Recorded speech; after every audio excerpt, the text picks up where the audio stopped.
Hamon sa kalikasan, siksik sa kultura, nag-uumapaw sa kasaysayan, ginawaran ng pagkilala bilang isa sa National Cultural Treasure ng Pilipinas. Halika, pasyalan natin ang simbahan ng San Gregorio Magno sa Mahayhay, Laguna. Oh, ano pang hinihintay nyo? Abay parinin na, maglakbay aral tayo. Ating pasyalan ang lugar kung saan hitik na hitik sa kasaysayan, nag-uumapaw sa ganda ng yamang kalikasan, liglig na liglig sa pamanang kultura ng kasaysayan. At kung interesado kang malaman ito, mag-like and subscribe na. Pakihit na rin ng notification bell para lagi kang updated. Matatagpuan ang bayan ng Mahayhay sa paanan ng Mount Banahaw. Humigit kumulang nasa sa 120 kilometro ang layo mula sa Maynila. Katabi nito ang Magdalena, Lucban, Quezon, Luisiana at Lilu, Laguna. Binubuo ito ng 40 barangay. At ayon sa matandang kasaysayan, kilalang bayan ng Mahayhay dahil ito sa misteryosong tulay na minsan nang nabanggit sa akda ni Dr. Jose Rizal ng El Filibusterismo. Ang tulay na kung tawagin ay Puente del Capricho, iti ginawa ng taong 1851. Pero sa panahon ngayon, bihira na lamang ang nakakilala sa tulay na ito. Ayon sa mga taga rito, may alam daw silang tulay ng mga Kastila, pero hindi ang Puente del Capricho, kundi ang tulay Pigi. At ayon mismo sa libro, itinayo ang tulay na ito noong taong 1851. Ito'y sa ilalim ng pamamahala ng Fransiskanong si Padre Victoriano del Moral. Ayon sa aklat, napakalupit daw ng nasabing pari at kaya hindi natapos ang tulay. Isang arko lamang ang natapos nito. Ito'y dahil sa nag-akla sa mga Indio laban sa Fraile. Ito'y dahil sa kanyang pagmamalupit. Ang Mahayhay ay may tuturing na pinagmula ng Katolisismo sa Laguna. Malay barangay nang una itong tawagin, ngunit napalitan ng dumating ang mga Kastila noon. Ating inilululan o isinasakay sa duyan ang mga nagtutungo sa Mahayhay. Dahil ito sa sobrang taas ng mga bundok dito, at dahil sa bigat ng kanilang dala at hirap sa mahabang pag-ahon, hindi maiwasan ang pagtaghoy ng ating mga ninuno. Dumating ang pananakop ng mga Kastila sa bayan ng Mahayhay, hindi lamang sa mga huning bundok sila nahirapan, kundi pati na rin sa madudulas at maliliit na daan, maging sa baku-bakong sapa at ilog na kanilang malimit tawirin. At dahil dito, maging sila ay tumataguhi din ng maging ang mga tagapagbuhat na nanggagaling doon. Kung tatanungin kung anong masasabi sa lugar, walang ibang sagot kundi ang salitang Hindi nagtagal, tinawag ang lugar na Mahayhay. Dumating sa Mahayhay ang mga Agustino. Ito'y noong taong 1568, kasama ng mga Agustinong iba pang mga pari. At kabilang din si Juan Salcedo na pamangkin ni Miguel Lopez de Legazpi. Nagsimula silang mag-ebanghelyo sa mga taong nag-aalinlangan sa pamumuno ni Gatianto. Taong 1571, ang mga Pransiskano ay nagtatag ng isang misyon sa bayan. Isang simbahan na gawa rin sa nipat kawayan ang itinayo ng taong ding yun. Ito'y sa ilalim ng pagtangkilik ni Saint Gregory the Great. At dahil sa kakulangan ng mga lalaking relihiyoso, itinalaga si Padre Antonio Nambela bilang isang kura paroko noong taong 1574.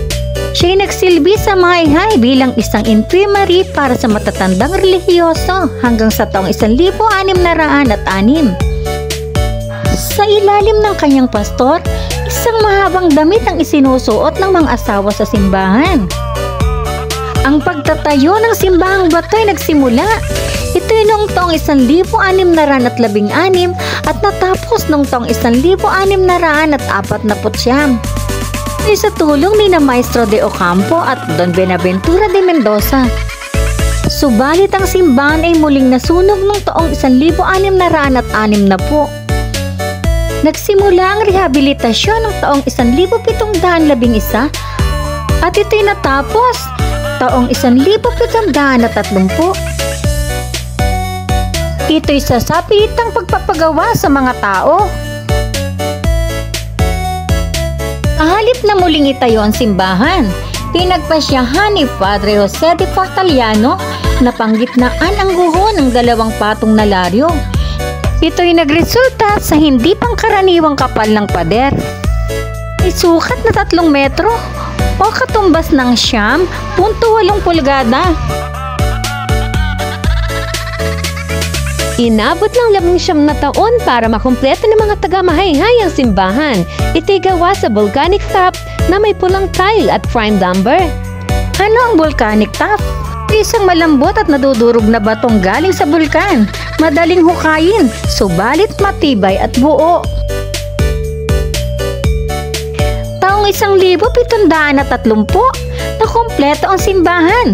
Ito'y naging isa sa pinakamalaking simbahan sa Pilipinas noong panahong yun. Ngunit pagkaraan ng 1 siglo, ang simbahan ay nawasak ng bagyo at muli na naman itong inayos.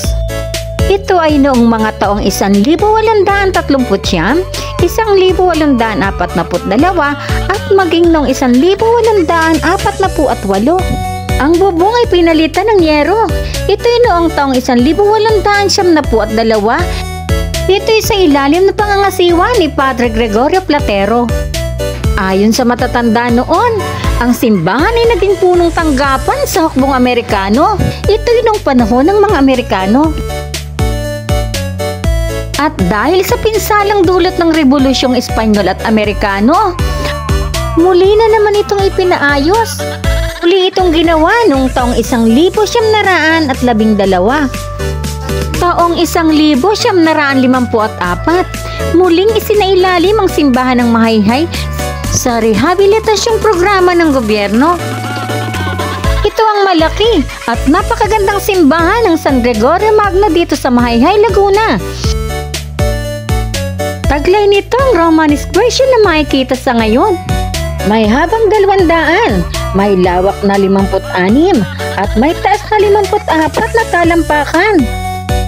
Ito'y ginawa sa pulang adobe bricks na kahalintulad ng simbahan ng Liliw at Nagcarlan na labis na hinahangaan din dahil sa natatanging luma at ganda ng mga ito. Kapansin-pansin sa natatanging disenyo ng simbahan ay ang 3 level nito na hati ng pantay-pantay. Sa taas ay makikitang triangular na disenyo na hugis apa. Ang unang parte ng simbahan ay may malaking kahoy na pintuan na talagang nakamamangha sa namumukod tanging disenyo. Agaw pansin at talaga namang mapapatungo ka sa naibang kintab ng sahig ng simbahan na gawa sa azuleho. Ito ay isang makintab na sahig na galing pa sa Espanya. Mapapatitig at mamamangha ka sa kahali-halinang taglay ng Retalbo Mayor. Namumukod tangi ang ganda nito na may mabusising disenyo.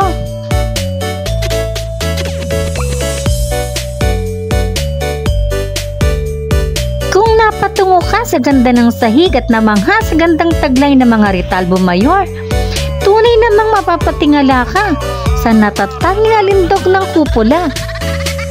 Litaw na litaw ang pagkaeleganting taglay nito.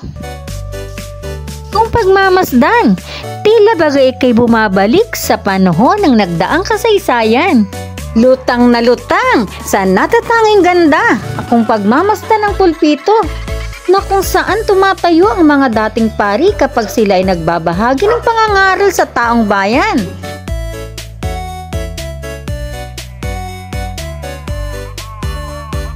Pupukaw naman sa iyong atensyon ang iba't ibang puon na nasa pader ng simbahan.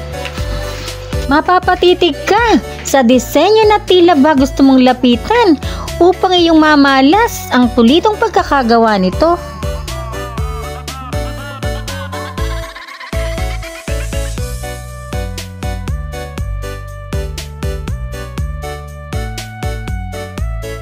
Kahali-hali ng pagmasdan ng aranya.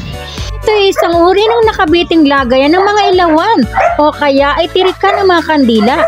Malilibang ka sa mga puno nagtataasan sa gilid ng simbahan na para bang idinisenyo para dito.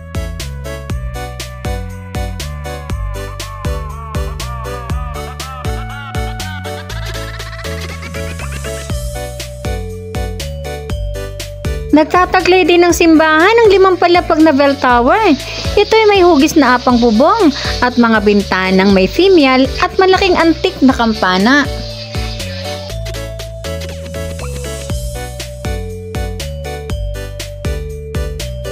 At dahil sa angking ganda nito at lumang taglay nito, ang simbahan ng San Gregorio Magno ng Mahayhay, Laguna ay kinilala bilang isa sa National Cultural Treasure ng National Museum. Ito ay ginawad noong taong 2001. Ang araw ng Mahayhay ay pinagdiriwang taon-taon. Bahagi ng pagdiriwang ang anibersaryo ng pagkakatatag ng bayan. Ito ang ani nilang festival. Ipinagmamalaki nito ang mga produktong sakahan at agrikultural na pangunahing pinagkukunang yaman ng 40 barangay na bumubuo dito. Ito ay nangangahulugan ng masaganang ani sa linang o bukid. Pagsasaka ang pangunahing hanap buhay ng mga taga-Mahayhay, kaya binigyang halaga sa pagdiriwang ng festival ang mga produktong ani. Ito'y mula sa mga bukirin na itinampok mula sa araw ng agrikultura. Ang Sagrema Festival o San Gregorio Magno of Mahayhay ay ipinagdiriwang ng taong bayan. Ito'y bilang pag-alala sa araw kung kailan naging Santo Papa si Saint Gregory, ang patron ng bayan, at bilang pag-alala sa kanyang kamatayan. Sa kasalukuyan ay wala pa ring pagbabago sa istruktura ng simbahan ng Mahayhay at masasalamin sa bawat bahagi ng istruktura ang malalim na kasaysayan ng mayamang kultura ng lalawigan ng Laguna. Taglay nito'y kaalaman para sa ating kaisipan. Mahalagang ito'y ating matutunan para maibahagi natin sa darating pang saling lahi.